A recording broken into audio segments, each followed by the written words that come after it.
Hi everyone. SHM की जो पहली क्लास थी उसमें जो हमने डिस्कस किया था, पहले एक बार उसको फटाफट रिवाइज कर लेते हैं, देन आज का लेक्चर हम स्टार्ट करेंगे। लास्ट क्लास में वी हैव सीन दैट कि सिंपल हार्मोनिक मोशन एक ऐसा वाइब्रेटरी मोशन है जिसमें मीन पोजीशन पर जब पार्टिकल है, मीन पोजीशन पे क्या क्या खास पॉइंट होंगे। मीन पोजीशन पे पार्टिकल का acceleration along the line of motion zero आएगा। मीन पोजीशन पर इस पार्टिकल की जो पोटेंशियल एनर्जी है, वी हैव सीन दैट वो मिनिमम थी। मोस्टली क्वेश्चंस में हम इसको जीरो लेके चलेंगे। मोस्टली किसी किसी क्वेश्चन में मीन पोजीशन पर potential energy will have some value.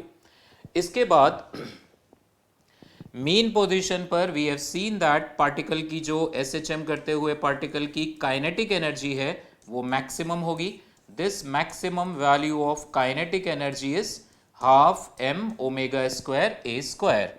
Mean position पर पार्टिकल की स्पीड मैक्सिमम थी, इस मैक्सिमम स्पीड की वैल्यू है ओमेगा ए। ठीक है, एंड देन ये पॉजिटिव एक्सट्रीम पोजीशन है प्लस ए, ये negative extreme position minus a. इस पॉइंट पर जब ये मीन पोजीशन से किसी भी जनरल डिस्टेंस x पर है, यहां पर इसका एक्सेलरेशन आएगा माइनस ओमेगा स्क्वायर एक्स। मतलब एसएचएम करते हुए पार्टिकल का acceleration is proportional to the displacement from the mean position, और इस एक्सेलरेशन का direction is always towards the mean position. Particle इधर है कहीं पर, एक्सेलरेशन का डायरेक्शन इस तरफ आएगा। नो मैटर पार्टिकल जा रहा हो या आ रहा हो, इस तरफ है पार्टिकल, एक्सेलरेशन का डायरेक्शन इधर आएगा। एंड किसी भी जनरल डिस्टेंस x पर जो पार्टिकल की स्पीड थी, that is omega under root of a square minus x square. ठीक है, किसी भी जनरल पोजीशन पर पार्टिकल की जो पोटेंशियल एनर्जी है, मीन पोजीशन पर पोटेंशियल एनर्जी को जीरो मानते हुए किसी भी जनरल पोजीशन पर हमने देखा था पोटेंशियल एनर्जी थी half m omega square x square, और किसी भी जनरल पोजीशन पर काइनेटिक एनर्जी थी half m omega square a square minus x square. ये सारे पॉइंट्स हमने लास्ट क्लासेस में डिस्कस किए थे। और भी काफी पॉइंट्स थे, जैसे एसएचएम करते हुए पार्टिकल के लिए अगर मैं आपसे पूछूं कि पार्टिकल को मीन पोजीशन से इस डिस्टेंस a बाई टू आधा डिस्टेंस जाने में टाइम कितना लगेगा। मीन पोजीशन से एक्सट्रीम पोजीशन तक जाने में टाइम t बाई फोर है, तो जल्दीबाजी में आप कहते हो ओके आधा डिस्टेंस तो आधा टाइम।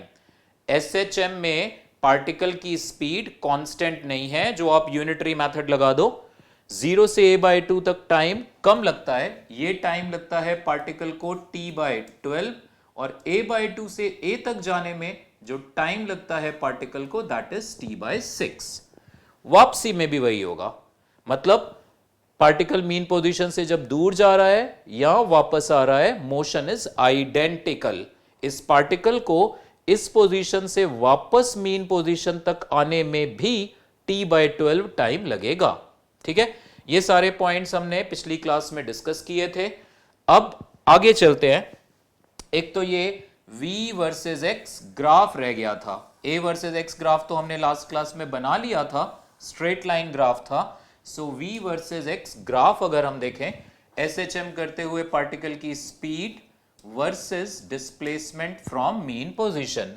नोट्स साथ साथ बनाते चलो, आप लिख लो heading, graph of speed versus displacement. Graph of speed versus displacement from mean position.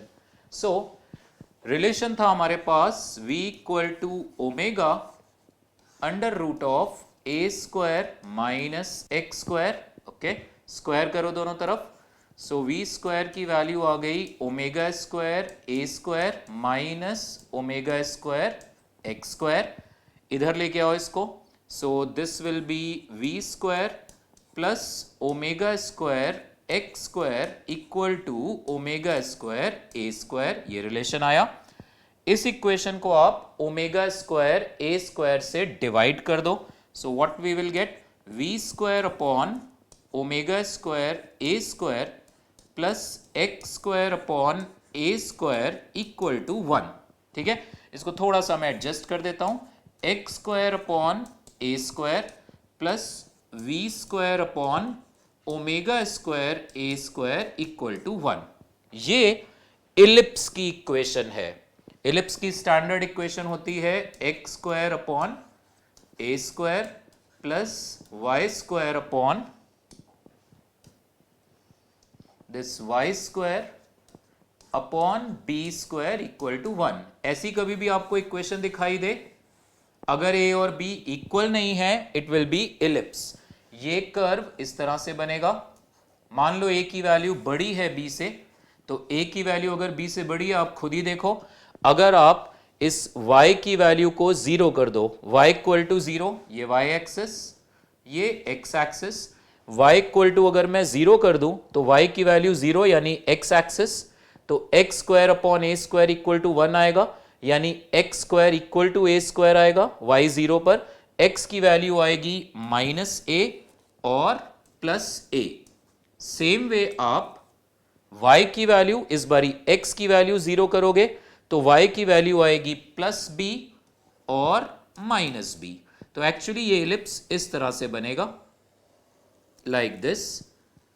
इसे हम कहते हैं इलिप्स की major axis, this is called minor axis of the ellipse.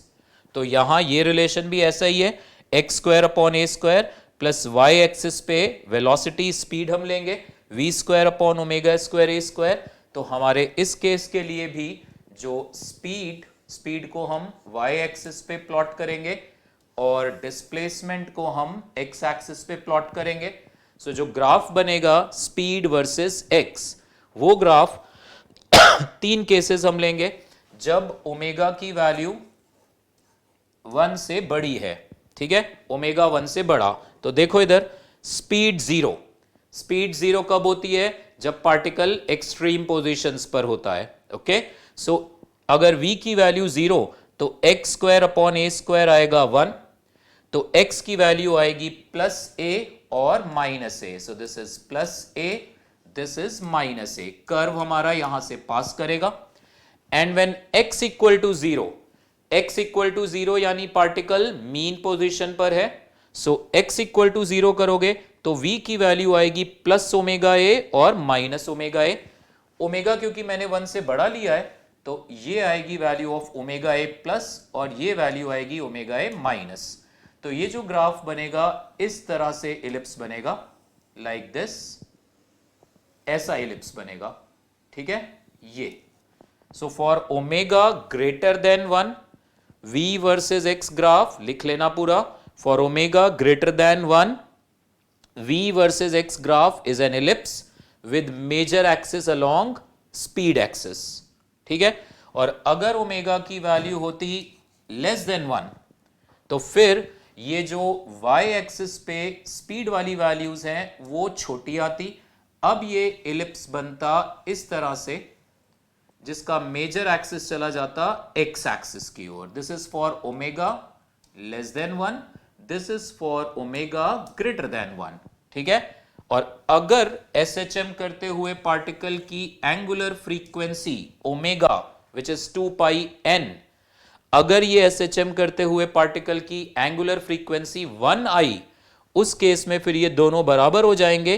That will be the case of circle. So ये values +a - a के बराबर हो जाएंगी।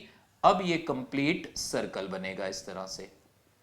सो इन केस इफ आई से कि स्पीड वर्सेस एक्स ग्राफ कैसा बनता है, इट कैन बी सर्कल और इलिप्स। नोट कर लो इसको।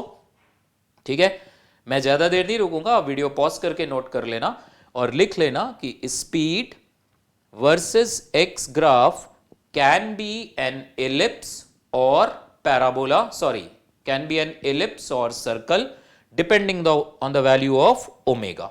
ठीक है, आगे चलते हैं। अब बात करते हैं SHM of spring block system. बिल्कुल बेसिक से डिस्कस करते हैं इसको। SHM हेडिंग लिखो, simple harmonic motion of spring block system. तो what we have done, simplest case मैंने कंसीडर किया पहले। ये हमारे पास एक स्प्रिंग है अपनी नेचुरल लेंथ में इस तरह से, ये एक ब्लॉक है मास m, स्प्रिंग का स्प्रिंग कांस्टेंट है k, कोई फ्रिक्शन नहीं है, स्मूथ सरफेस है, ये स्प्रिंग अपनी नेचुरल लेंथ में है इस वक्त mg, और नॉर्मल फोर्स का कोई रोल नहीं आएगा इस पूरे मोशन में।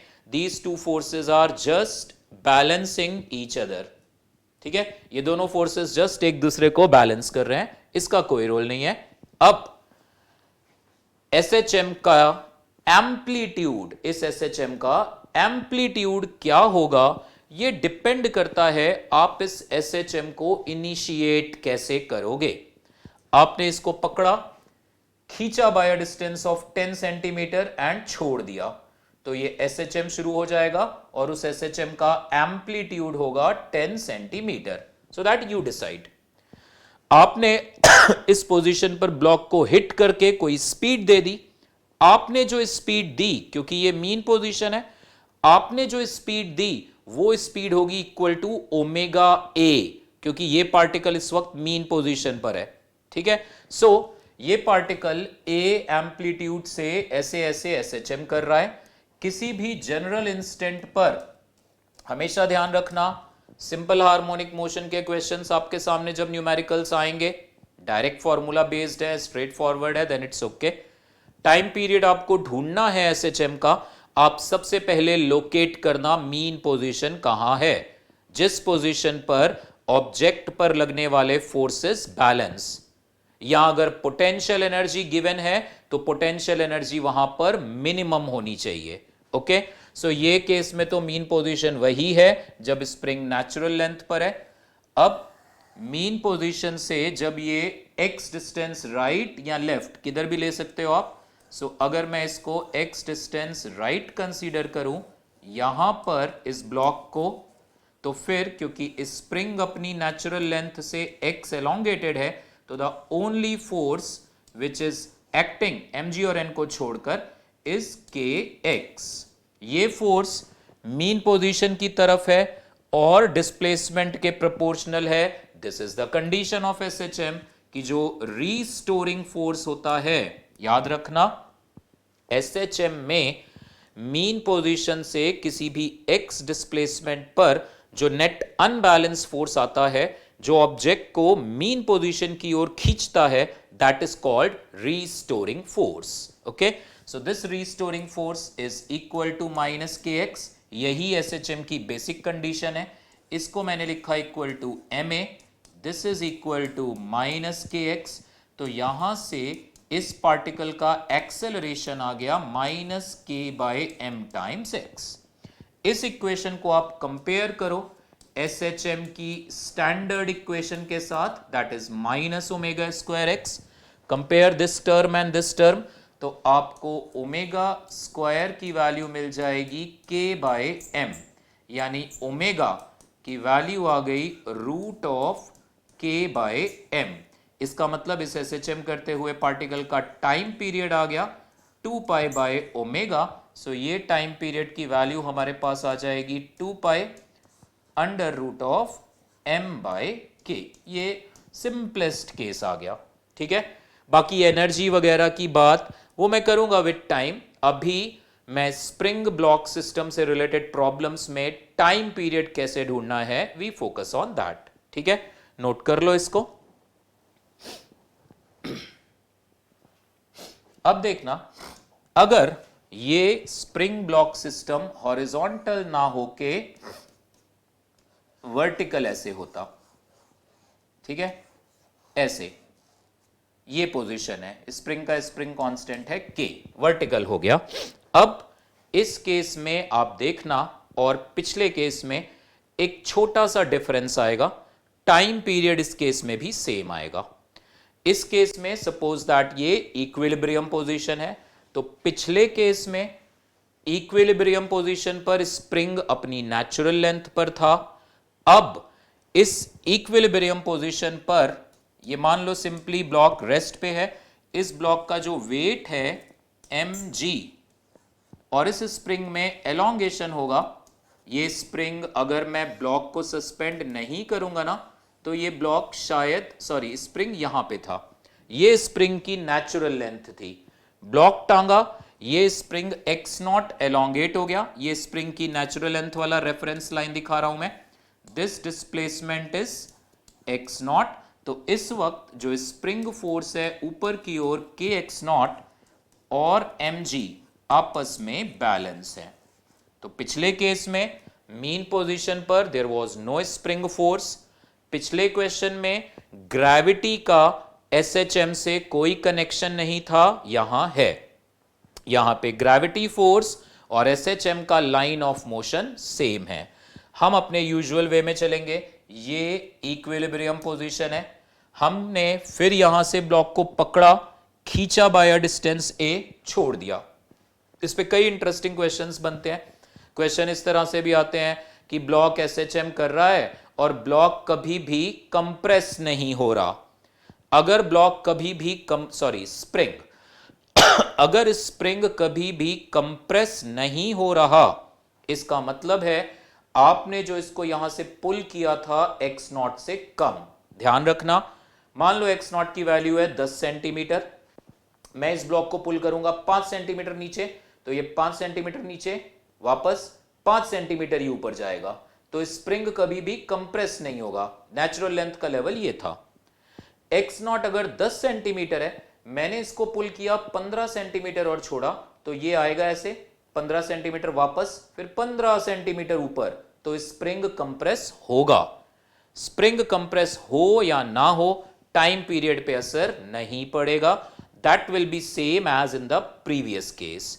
तो इस केस में इक्विलिब्रियम पोजीशन से जब हम इस सिस्टम को x डिस्टेंस नीचे एज्यूम करेंगे, समवेयर हियर, ये इक्विलिब्रियम पोजीशन का रेफरेंस लाइन था, ब्लॉक को x डिस्टेंस नीचे ले गए, इसका मतलब इस वक्त स्प्रिंग अपनी नेचुरल लेंथ से x naught plus x elongate हो गया, x नॉट तो पहले ही था एलोंगेटेड।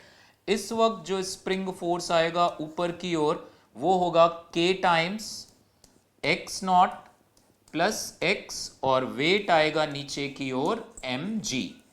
अब ये ब्लॉक इस वक्त अपनी मीन पोजीशन वाले इस लेवल से x नीचे है और इस पर जो नेट फोर्स आ रहा है इस वक्त, दैट इज रीस्टोरिंग फोर्स, वो आ रहा है k times x naught plus x minus mg, ये आ रहा है k times x naught plus x minus mg।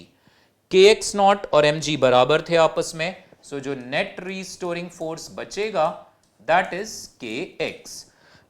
Minus sign नहीं आया क्योंकि ऑलरेडी मैंने क्या किया है, ब्लॉक को डिस्प्लेस किया है नीचे और नेट फोर्स को लिया है ऊपर, तो जो माइनस साइन का मीनिंग है ना वो एडजस्ट हो गया। यहां पे वो माइनस साइन हमें सिर्फ यही बता रहा होता है कि फोर्स और डिस्प्लेसमेंट एक दूसरे के अपोजिट है, displacement from the mean position वो ऑलरेडी दिख रहा है हमको, इसलिए माइनस साइन नहीं आया। सो डू नॉट बॉदर, आपने लगाना है लगा दो माइनस साइन, आप इसको माइनस कर दो उसको प्लस कर दो, साइन कन्वेंशन के साथ चलो।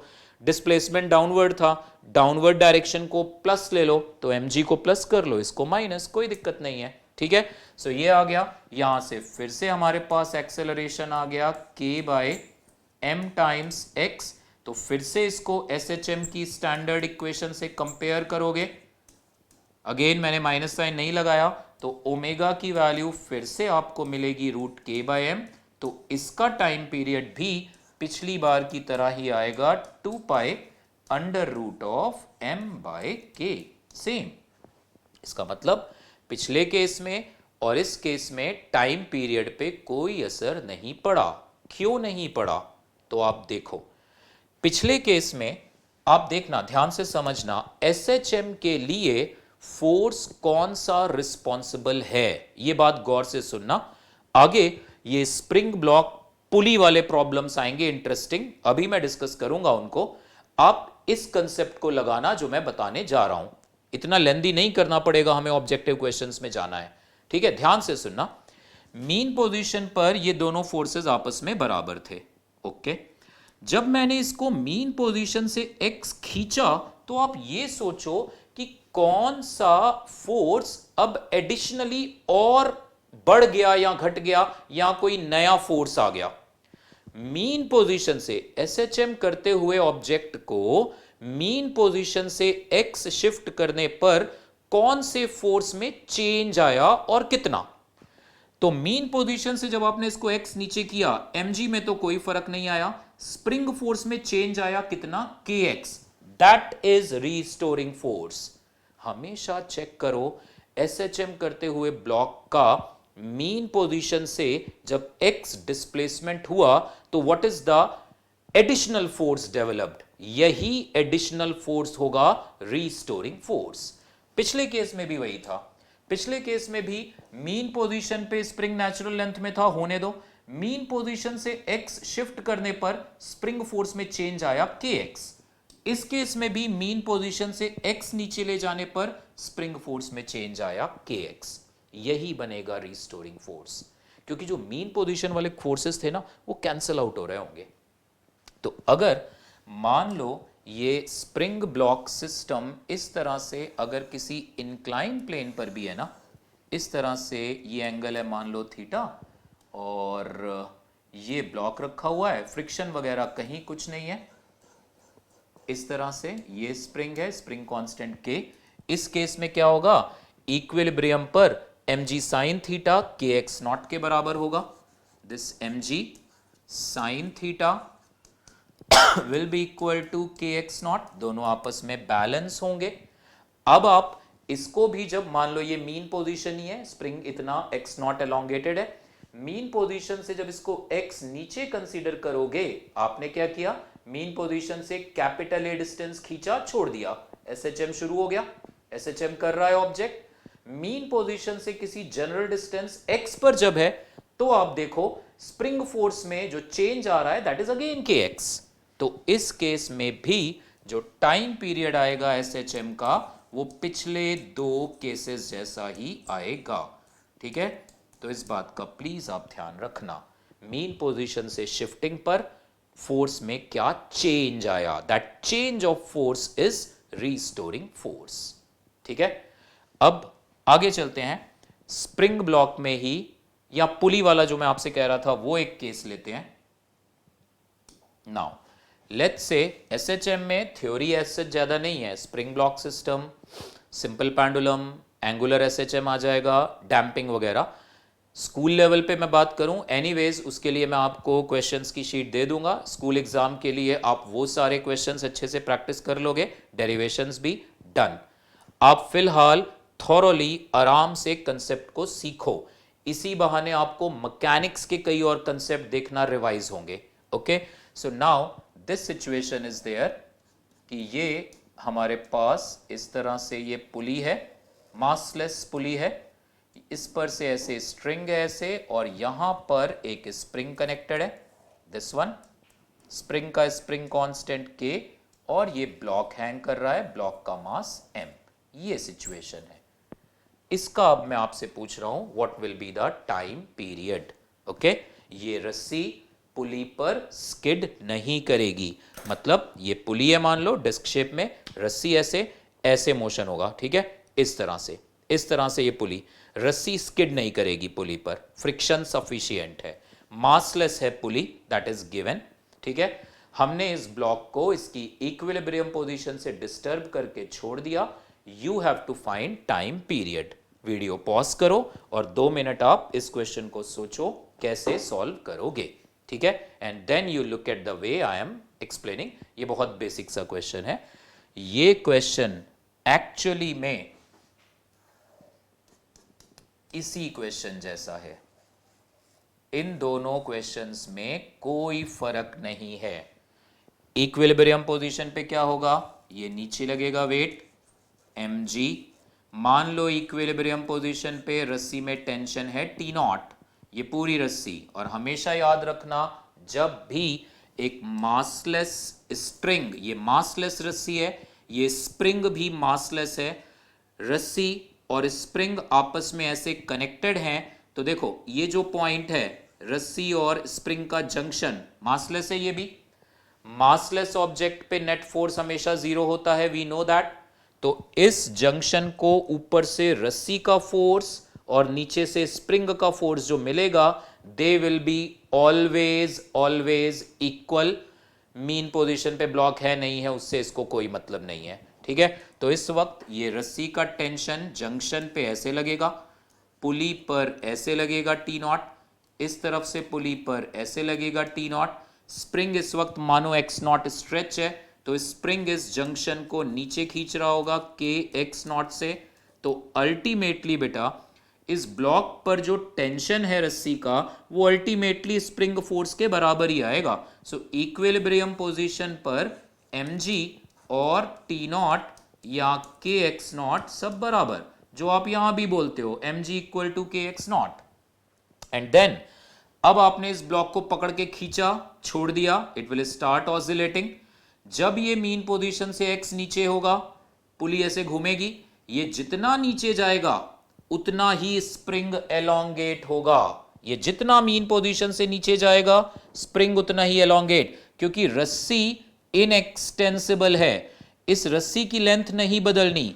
यहां से ब्लॉक अगर नीचे गया मान लो 2 सेंटीमीटर, ये जॉइंट ऊपर जाएगा 2 सेंटीमीटर, ठीक है। पुली अपनी जगह पे है, ये 2 नीचे ये 2 ऊपर, तो जितना आप ब्लॉक को नीचे खींचोगे स्प्रिंग उतना ही स्ट्रेच होगा। स्प्रिंग का फोर्स बढ़ेगा तो रस्सी का टेंशन बढ़ेगा। तो इस क्वेश्चन और इस क्वेश्चन में there is absolutely no difference. जब ये ब्लॉक अपनी मीन पोजीशन से नीचे आएगा, ओके, मैं डायग्राम नहीं बता रहा, बड़ा सिंपल सा है, नीचे आएगा, रस्सी का टेंशन मान लो टी हुआ, टी माइनस एम जी, ये आएगा नेट अनबैलेंस फोर्स, जिसको मैंने एम ए लिख दिया, और दिस एम ए और टी की वैल्यू हो जाएगी k times x naught plus x minus m g. फिर से के एक्स नॉट और m g cancel, m a equal to k x आ जाएगा, ठीक है। तो ये क्वेश्चन तो बड़ा सिंपल सा ही हो गया। आप इस क्वेश्चन को, क्वेश्चन सिंपल है, आई नो दैट, आपको भी पता है, मोशन को प्लीज विजुअलाइज करना। पुली कैसे मूव कर रही है और ब्लॉक कैसे एसएचएम कर रहा है। पुली जब घूमेगी क्लॉकवाइज ब्लॉक नीचे जाएगा, पुली जब घूमेगी एंटी क्लॉकवाइज ब्लॉक ऊपर, क्योंकि इसी क्वेश्चन को अभी हम इंटरेस्टिंग कर देंगे इफ आई से इस पुली का मास है, क्योंकि अगर इस पुली का मास है, मोमेंट ऑफ इनर्शिया है, तो इधर और इधर टेंशन अलग होगा। तो थोड़ी देर बाद ऐसे क्वेश्चंस भी हम डिस्कस करेंगे, ग्रेजुअली लेवल बढ़ाते चलेंगे। जब बेसिक कंसेप्ट्स भी हम कर रहे होते हैं, sometimes you may think basic सा तो था, इतना टाइम क्यों, वी नो दैट आप किस किस तरीके की सिली मिस्टेक्स कर जाते हो। दैट्स वाई बेसिक्स बहुत अच्छे से क्लियर करो अपने, ओके। ये मोशन को आप इमेजिन करो कैसे हो रहा है, पुली अपनी जगह घूम रही है, रस्सी उसके ऊपर से पास होके ब्लॉक नीचे जा रहा है, पुली वापस घूमेगी, ब्लॉक ऊपर आएगा, ठीक है। नाउ चेंज करते हैं इसको, and this time what we have done, इस बारी हमने स्प्रिंग को ऊपर लगा दिया, ये आ गया स्प्रिंग। अब आप सोचो, अब आपकी बारी, ध्यान से सोचना इसको। यहां पे रस्सी है ऐसे, दिस वन, ये ब्लॉक हैंग कर रहा है, स्प्रिंग का स्प्रिंग कांस्टेंट के, ब्लॉक का मास m, and this time note करो, डायग्राम बनाओ और लिखो, block is displaced from its mean position, it will start oscillating. Block is displaced from its mean position, it will start oscillating. Find time period. अब जरा इसको आप solve करो, pause करो वीडियो, सॉल्व करो और फिर देखना आई विल सॉल्व। सो इस केस में क्या होगा, अब इसमें पुली कंस्ट्रेंट भी यूज होगा, ओके। पहले equilibrium position, although exam time में आप उसी शॉर्टकट पे जाओगे कि इक्विलिब्रियम पोजीशन से डिस्टर्ब करने पर कितना फोर्स में चेंज आया, that change is directly equal to restoring force.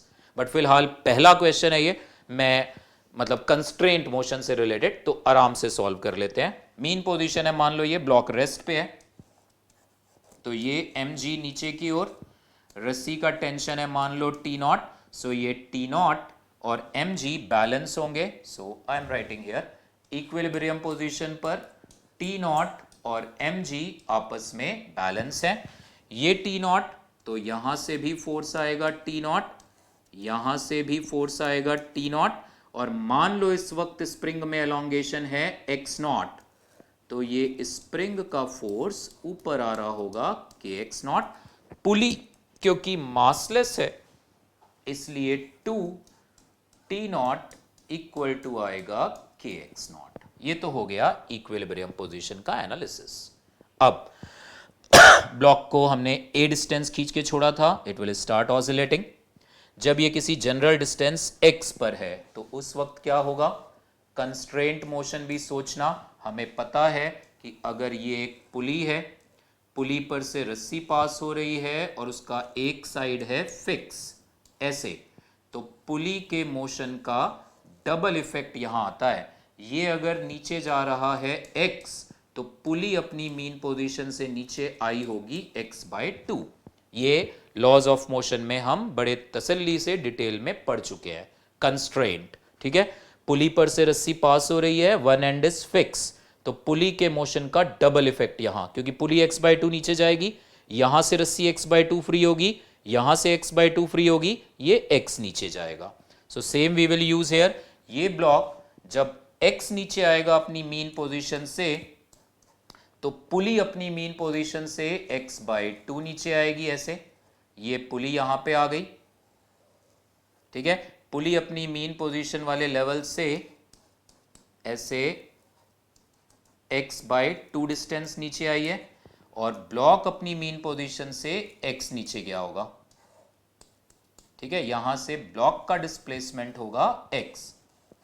SHM हम किसका देख रहे हैं, ब्लॉक का, तो ब्लॉक का डिस्प्लेसमेंट x लो और फिर ब्लॉक पर लगने वाले फोर्सेस को x के प्रोपोर्शनल, जो कि SHM की बेसिक कंडीशन है। ओके, x/2, ये x नीचे गया। अब मान लो रस्सी में टेंशन है T, ये है mg, ठीक, T और mg, तो ये टेंशन T इधर भी लगेगा, ये टेंशन T इधर लगेगा, पुली पर टेंशन आएगा 2T, ये स्प्रिंग फोर्स ऊपर की ओर हो जाएगा K times x naught plus x/2, ये आएगा स्प्रिंग फोर्स। ओके, क्योंकि पुली मासलेस है तो स्प्रिंग पर लगने वाले फोर्सेस बैलेंस होने चाहिए, इसलिए अब इस पोजीशन पे फोर्सेस की एनालिसिस करें। पुली मासलेस है तो पुली वाले फोर्सेस को बैलेंस करो, ये इक्विलिब्रियम वाले फोर्सेस थे। K times x naught plus x/2, this is equal to 2t। एक इक्वेशन ये बनी। ब्लॉक अपनी मीन पोजीशन से नीचे है तो according to the condition of SHM net force ऊपर आना चाहिए, तो माइनस साइन वो फिर नहीं आएगा। सो T minus mg, this is the net force, इसको मैंने ma लिखा, ठीक। इस इक्वेशन से T की वैल्यू यहां सब्सटीट्यूट करो, सो T की वैल्यू आ जाएगी K times x naught plus x/2 upon 2 minus mg, this is equal to ma। Equilibrium condition का यूज करो, T naught is kx0/2, kx0/2 mg के बराबर है, kx0/2 से mg कैंसिल हो जाएगा, बचेगा क्या हमारे पास, kx/4 is equal to ma। Done, question हो गया। एक्सेलरेशन हमारे पास आ गया k/4 m times x equal to omega square x से कंपेयर करो, ये आ गया ओमेगा स्क्वायर की वैल्यू k/4 m। तो इस SHM करते हुए ऑब्जेक्ट का इसका जो टाइम पीरियड आएगा that is equal to 2π upon omega, तो ये टाइम पीरियड आ जाएगा 2π under root of 4m upon k, ये टाइम पीरियड आ जाएगा। मतलब इफेक्टिवली आप ये कह सकते हो कि इस स्प्रिंग का इफेक्टिवली k/4 kx/4 फोर्स यहां पहुंच रहा है, ठीक है। So this is the proper way of solving, note कर लो इसको। कोई भी डाउट आता है मार्क करके रखना, मंडे को जब हमारी लाइव क्लास होगी आप पूछना मेरे से, आपका जो भी डाउट है मार्क हेयर, पूछना मेरे से, डिस्कस करना। ये जब आप वीडियो लेक्चर देख रहे हो, एक तो हर प्रॉब्लम पे आप वीडियो पॉज करके खुद सोचो, तभी फायदा होगा जब आप खुद ब्रेनस्टॉर्मिंग करोगे, सोचोगे अपने एंड से। वी आर जस्ट मतलब here to guide you properly, ठीक है। कंसेप्ट कैसे है, क्या आपको खुद सोचना चाहिए उसको। कोई भी डाउट आए मार्क करना, कैसा डाउट है मुझसे डिस्कस करना फिर। ओके, सो एग्जाम टाइम में ऐसे क्वेश्चंस आएंगे, कैसे सॉल्व करेंगे हम डायरेक्ट जाएंगे, बिल्कुल ऐसे वर्बली हो जाएंगे ऐसे क्वेश्चंस। हमें बस ये सोचना है कि जब मीन पोजीशन से हमने ऑसिलेटिंग बॉडी को डिस्टर्ब किया, ये ऑसिलेटिंग बॉडी है, जब मीन पोजीशन से मैंने इस ऑसिलेटिंग बॉडी को डिस्टर्ब किया बाय अ डिस्टेंस x, सो इस पे नेट अनबैलेंस फोर्स कितना जनरेट हुआ, बस इतना सोचना है। मीन पोजीशन पर स्प्रिंग का फोर्स कितना था क्या मुझे कोई मतलब नहीं है। नाउ लिसन केयरफुली, ये अगर x नीचे जाएगा तो ये पुली x/2 नीचे आएगी, ये कंस्ट्रेंट मोशन आपको बहुत अच्छे से पता होना चाहिए। ये x/2 नीचे आएगा तो स्प्रिंग के फोर्स में और कितना चेंज आएगा, kx/2, I am talking about change only. Spring में चेंज आया kx/2 तो उसका आधा चेंज यहां आएगा, क्योंकि ये फोर्स और ये फोर्स, लिसन केयरफुली, ये फोर्स और ये फोर्स मिलके हमेशा इस फोर्स के बराबर हैं, बिकॉज पुली मासलेस है। तो यहां अगर फोर्स में चेंज आएगा 10 न्यूटन तो ये 5-5 न्यूटन का चेंज आएगा। यहां आया चेंज kx/2 तो यहां kx/4 का चेंज आएगा, और यही फोर्स तो ब्लॉक पे लग रहा है, तो इसका मतलब ब्लॉक पे रीस्टोरिंग फोर्स कितना आ जाएगा, kx/4। हो गया क्वेश्चन खत्म। इसको लिखो ma, a इधर लाओ, sorry m, a equal to k/4m times x। ऐसे सोचना है आपने, ठीक है। अगला क्वेश्चन मैं दे रहा हूं आपको, आप दिमाग लगाना। Now it is a good level question, तो आप सोचो इस क्वेश्चन को कैसे सॉल्व करोगे।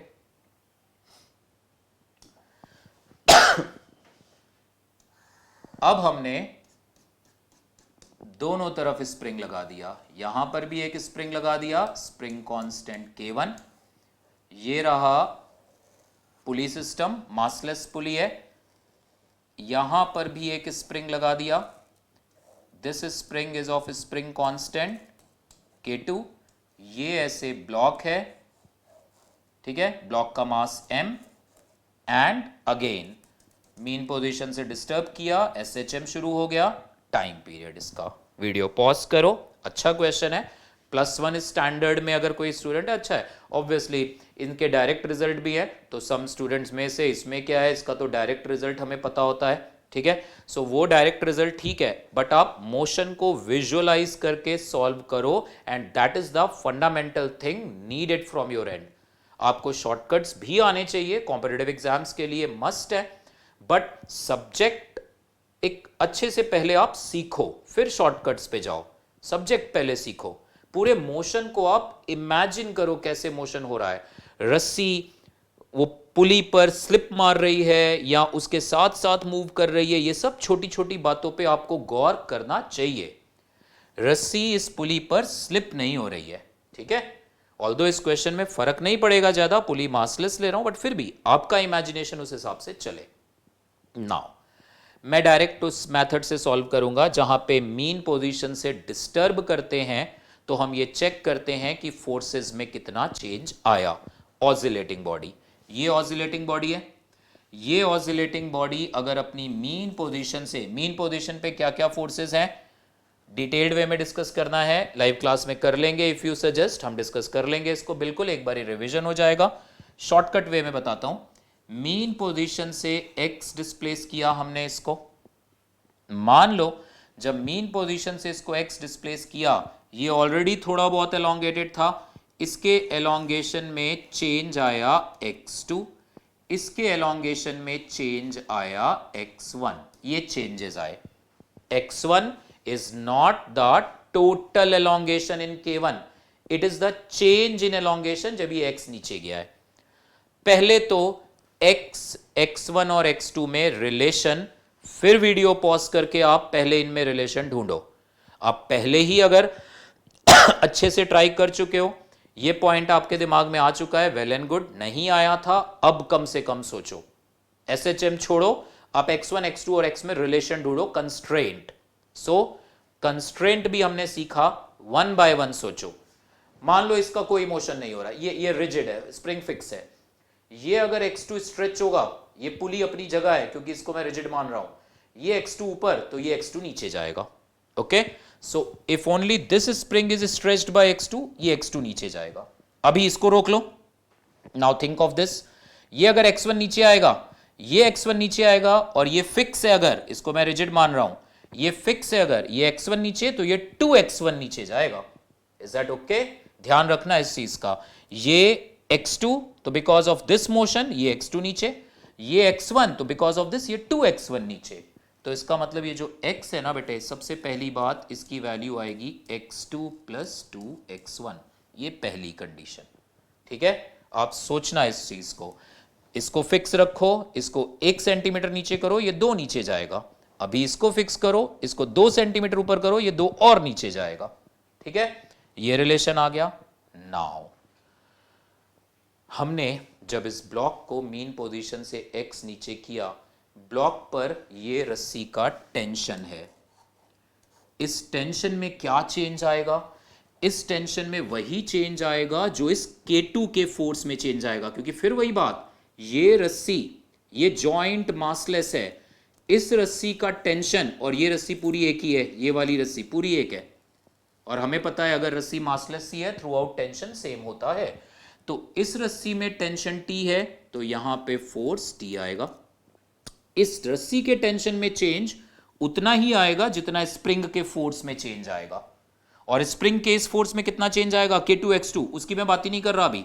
इसका मतलब इस ब्लॉक पर जो नेट अनबैलेंस्ड फोर्स आना है वो आना है माइनस, चलो माइनस साइन लगा देते हैं इस बारी, नहीं लगाना मत लगाओ, कोई दिक्कत नहीं है, क्योंकि जब ये नीचे जाएगा इसका डिस्प्लेसमेंट x हुआ है, बट इस पे जो फोर्स में चेंज आया that is equal to the change in this spring force K2x2। Please do not get confused. आप देखो, सम ऑफ यू थिंक यार वो भी तो था स्प्रिंग, है भाई पता है, बट इसको अगर आपने ऐसे नीचे खींचा, नीचे x गया, बट इसमें जो चेंज आएगा वो ये रस्सी के टेंशन वाले फोर्स का चेंज, और ये चेंज इस स्प्रिंग फोर्स के चेंज के बराबर है। So this change is equal to K2x2, वही लिखा।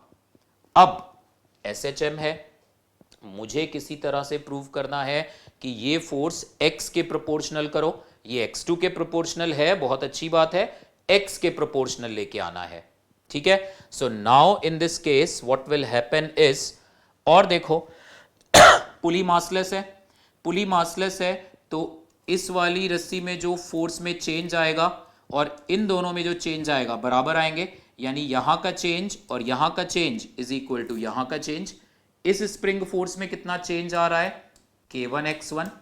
इसमें कितना चेंज आ रहा है? T और T, 2T, यानी 2 टाइम्स K2x2। ठीक है, इसको x नीचे किया, ये x2 स्ट्रेच हुआ, इसमें फोर्स में चेंज आया K2x2, इसमें K1x1, ये फोर्स इन फोर्सेस के हमेशा बराबर है। सो दिस कंडीशन, बस हो गया क्वेश्चन। अब आपने क्या करना है, ये जो रिजल्टेंट फोर्स है -K2x2 था, मुझे x2 को एलिमिनेट करके x लाना है। सो x की वैल्यू मेरे पास यहां से आ रही है x2 प्लस 2x1। सो x2 की जगह मुझे x चाहिए, x1 को एलिमिनेट करो यहां से, x1 की वैल्यू 2K2x2 बाय K1 लगा दो। So x is equal to x2 plus 2 times x1, x1 की वैल्यू है 2K2x2 बाय K1, ये वैल्यू है। तो यहां से x की वैल्यू आ गई मेरे पास x2 common 1 plus 4K2 by K1। x की ये वैल्यू उठा के, सॉरी x2 की ये वैल्यू x के टर्म्स में यहां रखेंगे। x2 की वैल्यू कितनी आ रही है? x2 की वैल्यू आ रही है x upon 1 plus 4K2 upon K1, ये वैल्यू है x2 की। x2 की ये वैल्यू यहां पे रख दो। सो दिस नेट फोर्स जो हमारे पास आएगा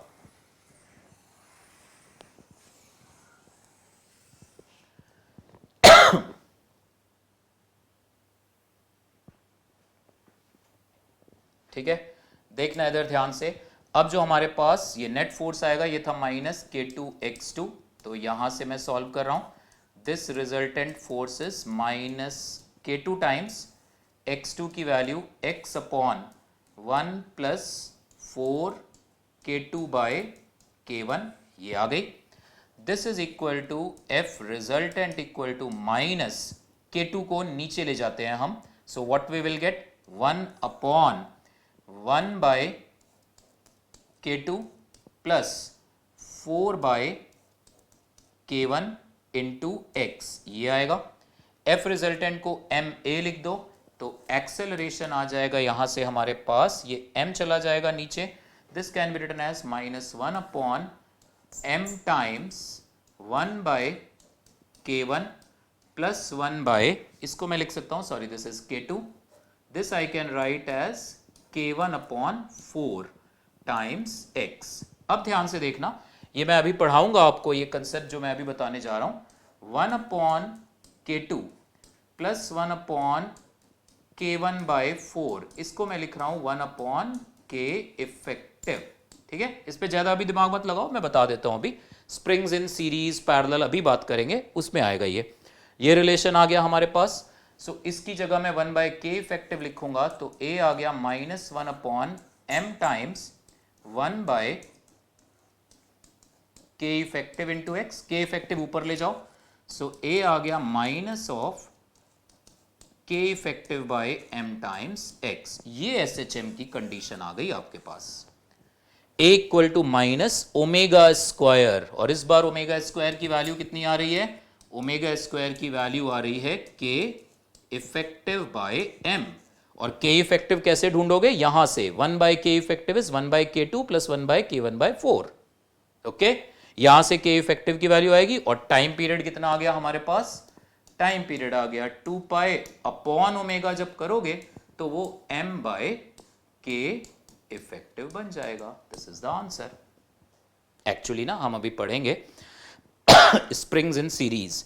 अगर दो स्प्रिंग सीरीज में है तो 1 बाय K, उनका इफेक्टिव स्प्रिंग कांस्टेंट आता है 1 by K effective is 1 by K1 plus 1 by K2। तो इस क्वेश्चन में एक्चुअली ये स्प्रिंग और ये स्प्रिंग बिल्कुल ऐसे बिहेव कर रहे हैं जैसे सीरीज में हो। इसका इफेक्टिव स्प्रिंग कांस्टेंट K2 ही आ रहा है, इसका आ रहा है K1 बाय 4, जो पिछले क्वेश्चन में हमने देखा था। पिछले क्वेश्चन में वी हैव सीन दैट अगर स्प्रिंग ऐसे है तो इसका इफेक्टिव स्प्रिंग कांस्टेंट आता है K बाय 4। सो इस क्वेश्चन में हम ये कह सकते हैं कि K2 और K1 बाय 4 आपस में सीरीज में है। सो उनका इफेक्टिव स्प्रिंग कांस्टेंट निकाला, and then time period is 2 pi under root m by K effective. यहां omega square is K effective by M। Please याद रखो SHM के क्वेश्चंस में omega square K by M type आता है और time period 2 pi root m by K। Okay, अब बात करते हैं स्प्रिंग्स इन सीरीज और पैरेलल। Right the heading. इस क्वेश्चन को हम लाइव क्लास में एक बारी एनर्जी मेथड से भी मैं आपको सॉल्व करके दिखाऊंगा। ठीक है, एनर्जी मेथड पहले मैं बताऊंगा उस दिन मंडे वाली क्लास में, एंड फिर उससे भी सॉल्व करके देखेंगे। फिलहाल right springs in series.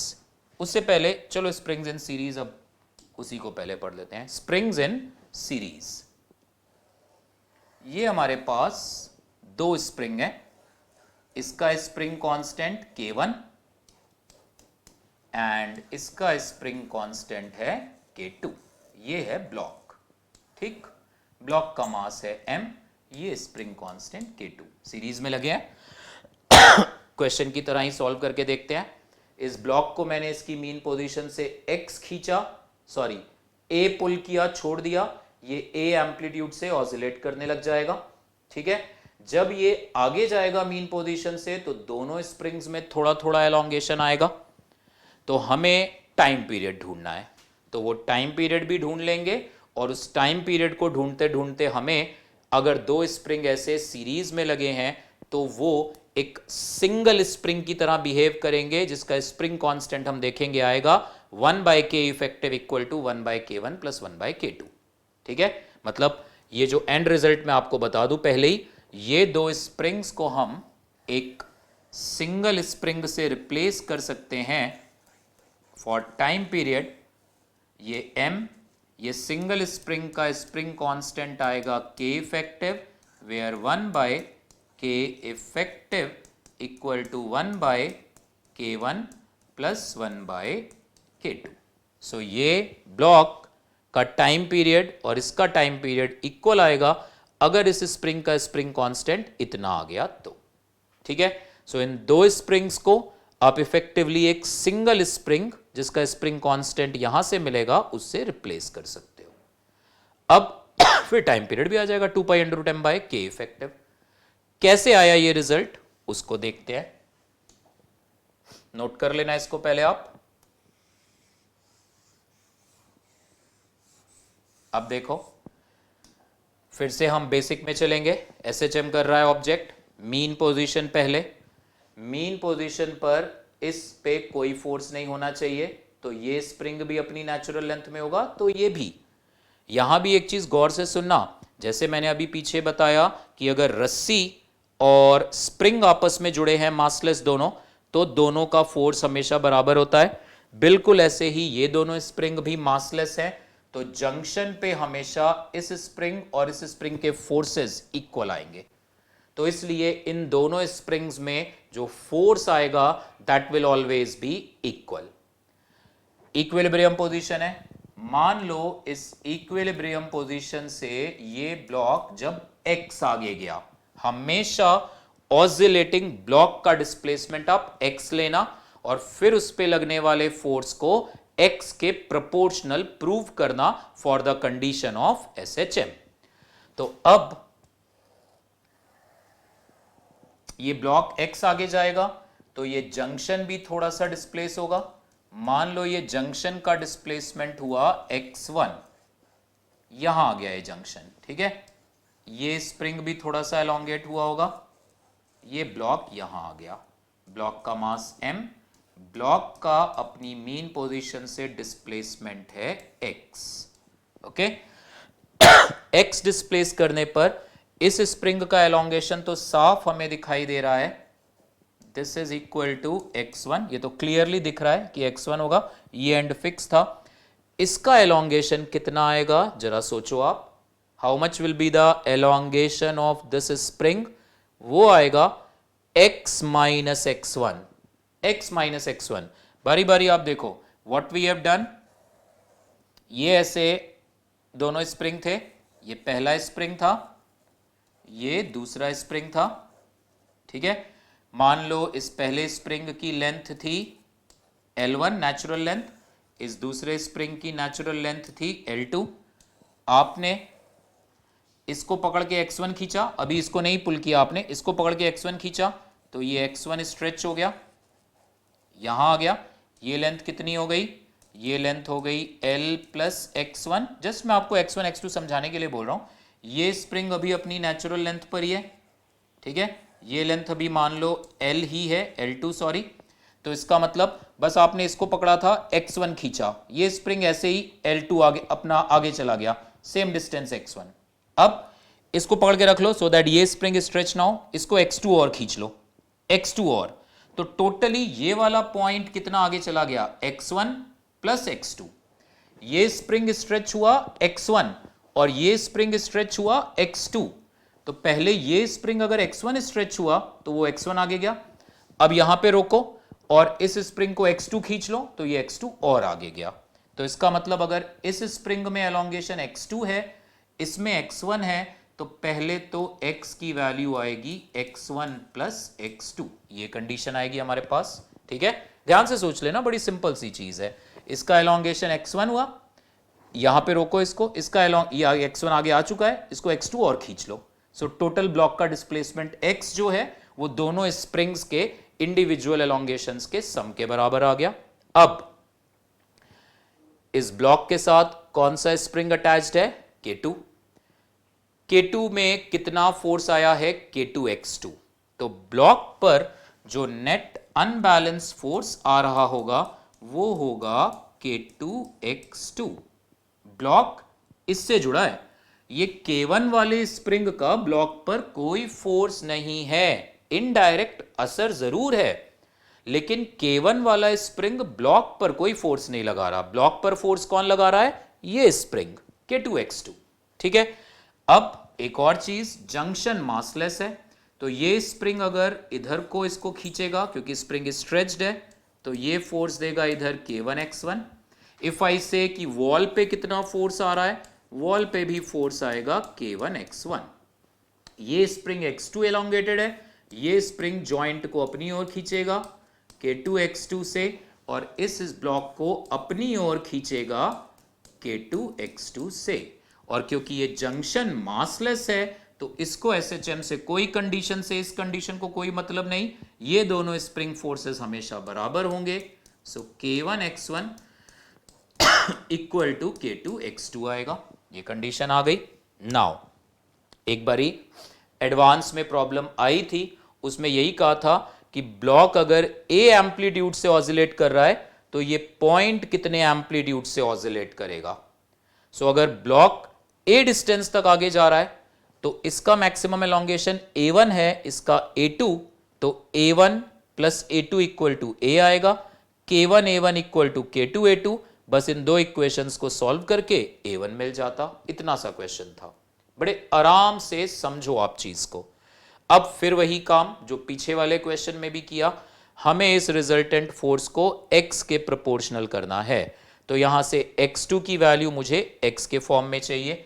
x की वैल्यू है मेरे पास x1 प्लस x2, मुझे x2 और x में रिलेशन चाहिए, x1 को हटाओ वहां से, x1 की वैल्यू रख दो K2x2 by K1, so this is K2x2 by K1 plus x2, यहां से x की वैल्यू आ गई हमारे पास x2 times K2 by K1 plus 1, so x2 की वैल्यू x अपॉन कर देंगे। सो हमारे पास जो रीस्टोरिंग फोर्स आया that restoring force is minus K2 times x2, और x2 की वैल्यू आएगी x upon K2 by K1 plus 1। फिर से वही काम, K2 को नीचे ले आओ जरा आप, सो F रिजल्टेंट आ गया माइनस 1 अपॉन K2 को नीचे लेके आओगे तो ये आ जाएगा 1 upon K1 plus 1 upon K2 times x। इस 1 upon K1 plus 1 upon K2 को अब आप समझ ही गए होगे, इसको 1 बाय K इफेक्टिव लिख दो। सो एक्सेलरेशन आ जाएगा minus 1 upon m times 1 upon K effective into x। K effective अभी ऊपर ले जाओ, आगे स्टैंडर्ड प्रोसेस है। ये जो एक्सेलरेशन आएगा this is minus of K effective by m times x। तो यहां से हमारे पास ये कंडीशन आ रही है that 1 by K effective is 1 by K1 plus 1 by K2। ठीक है, नोट करो आप इस पूरे डेरिवेशन को, स्प्रिंग्स इन सीरीज आएंगे। So 1 by K effective is 1 by K1 plus 1 by K2 हम यूज करेंगे।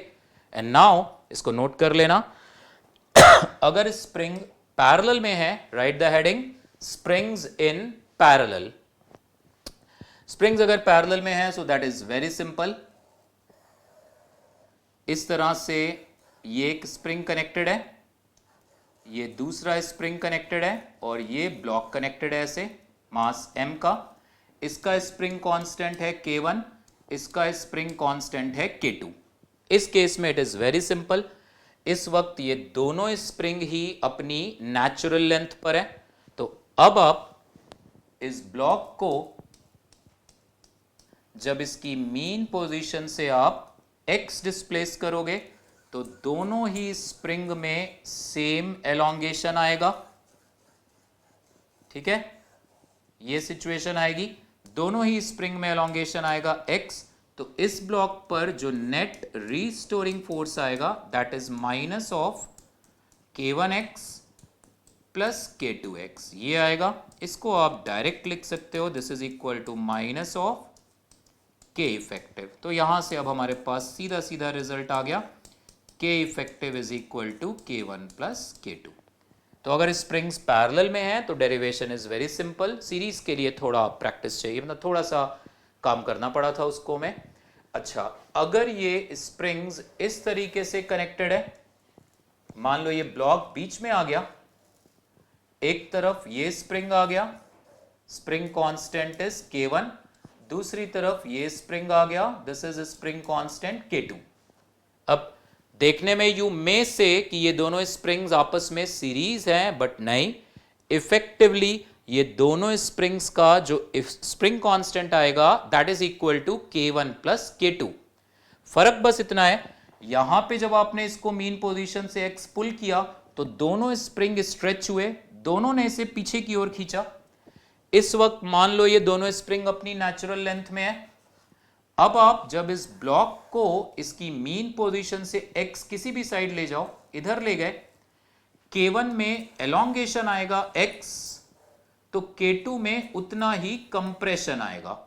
ये स्ट्रेच हुआ है तो ये इस ब्लॉक को वापस पुल करेगा बाय अ फोर्स K1x। ये कंप्रेस हुआ है तो ये इस स्प्रिंग को पुश करेगा बाय फोर्स K2x। तो इस केस में एक स्प्रिंग एलोंगेटेड है, दूसरा कंप्रेस है, बट अल्टीमेटली दोनों स्प्रिंग्स का जो फोर्स आएगा वो सेम डायरेक्शन में ही आएगा। इसलिए जो रीस्टोरिंग फोर्स आना है ब्लॉक पे, that is -K1 plus K2 times x। तो अगर स्प्रिंग्स इस तरह से भी कनेक्टेड है, इफेक्टिवली K इफेक्टिव पैरेलल वाले रिजल्ट जैसा ही आएगा, K1 प्लस K2। यहां तक आप नोट करके रखो। अगले लेक्चर में हम इसी सीरीज पैरेलल पे based problems, then floating objects के simple harmonic motion, spring block में ही फ्रिक्शन फोर्स इंट्रोड्यूस करके, एज आई सेड एसएचएम में थ्योरी एज ज्यादा नहीं है, बट पिछली कंसेप्ट्स काफी, ग्रेविटेशन के प्रॉब्लम्स में भी एसएचएम आएगा, तो वो सारे केसेस हम नेक्स्ट लेक्चर में डिस्कस करेंगे।